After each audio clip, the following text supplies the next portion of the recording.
você não se sinta tão culpada ou tão culpado. E nem culpe ninguém. Aí vai o nosso 10º capítulo de Mentes que Amam Demais, falando de onde vem tudo isso. Essa instabilidade, essas emoções que muitas vezes não são controladas, essa nossa genética e tudo aquilo que vem com o pacote completo desse transtorno ou desses traços que vamos aprendendo a amenizar, vamos aprendendo a manejar a nossa emoção. Distorção de imagem que rompe muitas emoções. Aqui, nem todos os profissionais usam o mesmo manual, mas nós estamos aqui falando do DMS-5, que é um manual norte-americano que norteia aí essa linguagem psicológica dos transtornos de uma forma a regular o mundo. A gente precisa ter uma linguagem quando vai conversar, né? E hoje, globalmente falando, esse manual aí é uma espécie de bíblia da psiquiatria que norteia profissionais no mundo inteiro. Aqui para nós, o famoso CID, que é um código para que a gente possa tanto preservar, às vezes, a pessoa, quanto também trazer um padrão para muitos dos sintomas e dos comportamentos que são observados. Essa parte do capítulo 10 é muito importante para nós e eu quero ler com você aqui. Olha, infelizmente ainda não existe um consenso, ou seja, os profissionais dessa área ainda divergem no mundo acadêmico e científico a respeito desse transtorno. De onde surgiu, como se desenvolve ou amplitudes do mesmo. Aqui é importante dizer que, no que tange as áreas afetiva e emocional, comportamental, social, cognitiva, está mais detalhada lá no nosso capítulo 2, onde a gente fala aí desse espectro e do jeito border de ser. O transtorno de personalidade borderline deriva de diversas disfuncionalidades neurobiológicas.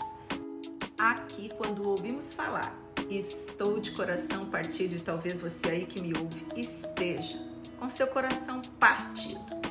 É importante entender que o coração de verdade está ok, mas o coração mental, lá no límbico, que é uma amígdala desse tamanhozinho, está realmente rompido. Esse sistema límbico está em ebulição. A amígdala, no sistema límbico, um pontinho do cérebro, funciona como uma campainha, um verdadeiro sensor, que quando desregulado, capta de forma muito sensível e por isso algumas pessoas são mais sensíveis do que as outras. E ali são registradas as nossas memórias. Algumas afetivamente são mais poderosas e impactantes. Sim, aqui é importante lembrar que o ambiente pode tanto quanto regular quanto desregular. Isso vale das companhias, isso vale das pessoas com as quais você convive. O que não significa que você só deva conviver com quem traz conforto para você, porque em algum momento da sua vida você vai precisar enfrentar zonas de desconforto. E se você não se treinar, ou se você não treinar desde pequenininho a essa frustração, ao sim, ao não, aos limites, a conexão, aquilo que é desprazeroso, ou seja, atividades das quais muitas vezes nós não estamos muito a fim de fazer, relacionamentos que muitas vezes nos desgastam, mas que às vezes está aí o nosso crescimento e a nossa evolução, nesse desconforto. É com grande alegria que a gente lê e a gente também percebe nos nossos consultórios, nos nossos atendimentos e com os colegas que atendem junto com a gente. Uma equipe multidisciplinar que bons ventos sopram a respeito desses transtornos. Hoje, muito diferentemente da forma como era diagnosticado ou tratado, existem ações importantes, principalmente clínicas, de neuroimagem, testes que nos ajudam a acessar e entender o que sentimos: a alegria, a raiva, o amor, o ódio, a paixão, a tristeza, os ciúmes, a inveja, a posse do ser amado, tratar o outro como objeto ou não, sentir e não invalidar o que sente, tomar posse e validar a emoção, mas desafiar essa emoção, desafiar o fato, desafiar do que percebe, desafiar um novo olhar, sair do lugar onde se está, é criar novas estratégias de enfrentamento, de fortalecimento, de possibilidades, porque o nosso cérebro não é feito apenas dessas emoções que muitas vezes estão desreguladas, mas o nosso cérebro também é feito de crenças, e essas emoções, nesta exata campainha, disparam como gatilhos essas crenças, e crenças geram novas crenças e novas crenças. E hoje você está sendo convidada a pensar, refletir. Lembra que nós falamos sobre essa campainha que dispara o gatilho? Pois é, a amígdala é responsável por esse límbico, por esse sistema de memórias. E ela é a estrutura-chave para essa regulação afetiva. Ela processa as nossas emoções e principalmente o exercício da impulsividade. Uma série de estudos sobre neuroimagem estrutural do nosso cérebro demonstrou a diminuição de diversas áreas no cérebro de pacientes borderlines, como, por exemplo, o hipocampo, que é responsável pela memória. Por isso, em alguns aspectos, provavelmente ligado a sensações desprazerosas, que surge aí então o TDA, o déficit de atenção. Então, falando de estrutura, eu tenho lá no meu cérebro uma ervilhazinha que parece uma campainha chamada amígdala, que libera e dispara as emoções nesse sistema que é límbico. Tudo isso dentro de uma neuroplasticidade enorme, porque uma música, um filme, o contato com uma determinada pessoa tanto pode me fazer lembrar de coisas boas quanto ruins, porque isso tudo está ligado à memória no hipocampo. E pode sim me fazer ter desatenção para certas coisas e mais atenção para outras. Lembrando que mais uma área envolvida nesse processamento todo de decisão está aqui, ó, focada na nossa testa, que é o nosso lobo frontal. Ele é responsável por impulsividade que, quando filtrada, processada de forma adequada, pode muitas vezes nos impedir de tomar decisões e fazer escolhas erradas, que muitas vezes geram problema para nós. Entendem aí que então nós temos 3 áreas importantes: a amígdala, que funciona como uma campainha, um sensor, que dispara no nosso sistema límbico as nossas emoções que não são controladas. O que nós podemos fazer através dessa memória, através dessa atenção e desse sistema todo que nós temos de processamento é regular essa emoção e filtrar melhor através do nosso sistema de crenças. Isso é processo de uma boa psicoterapia e de um bom acompanhamento. Nesse capítulo já deu para entender que existe aí uma verdadeira queda de braço entre razão e emoção. E nos borderliners, ou pessoas que têm traços mais emocionais, pessoas que sentem mais, as emoções acabam tendo um peso maior e acabam vencendo a razão.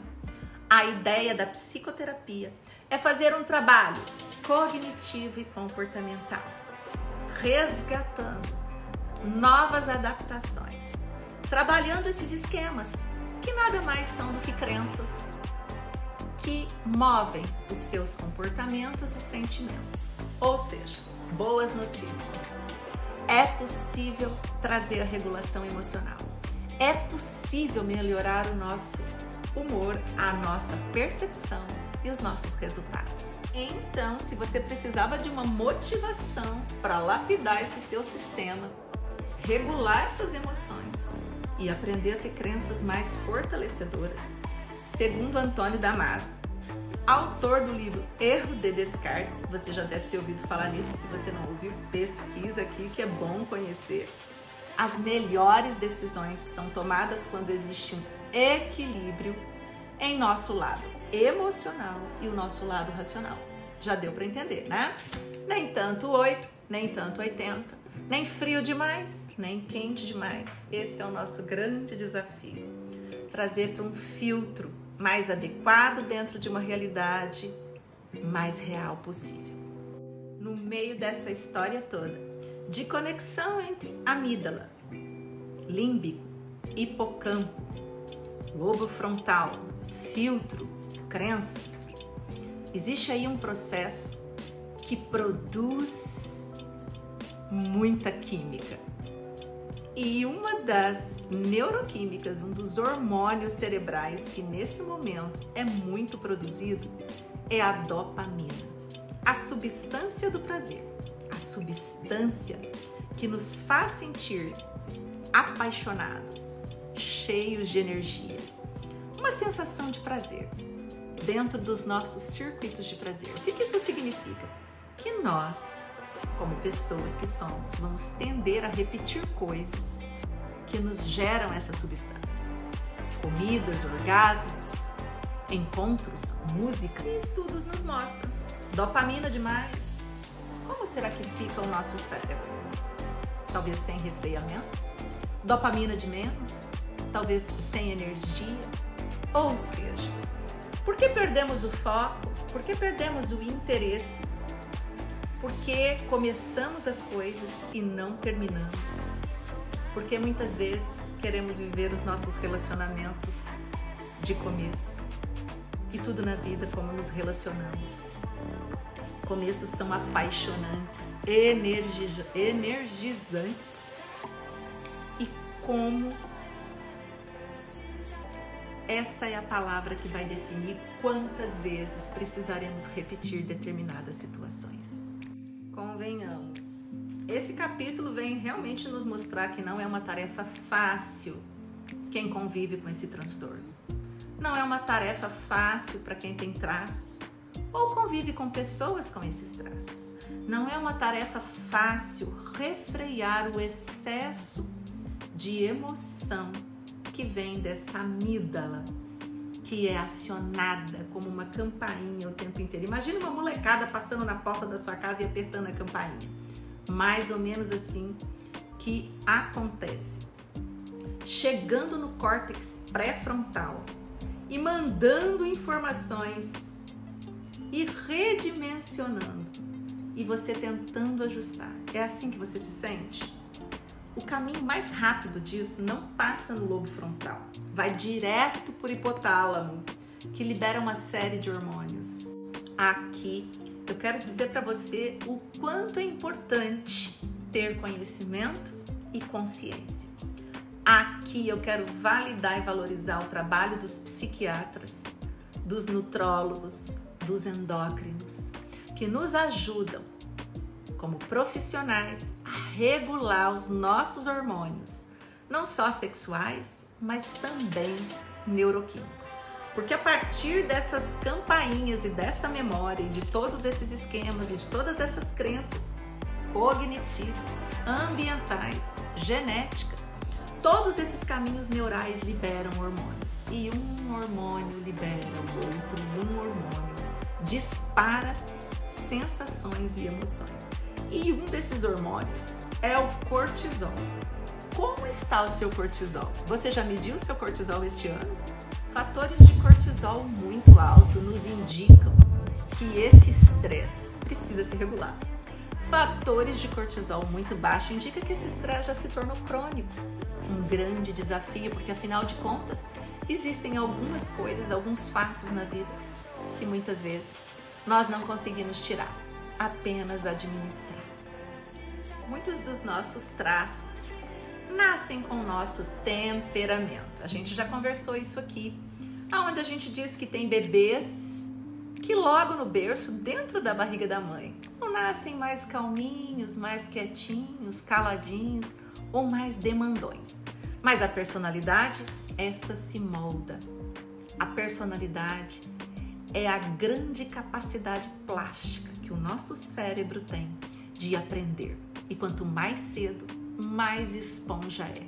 Essa tenra infância, ela passa por desenvolvimentos e em alguns momentos onde isso tem verdadeiras explosões aí nos nossos neurônios.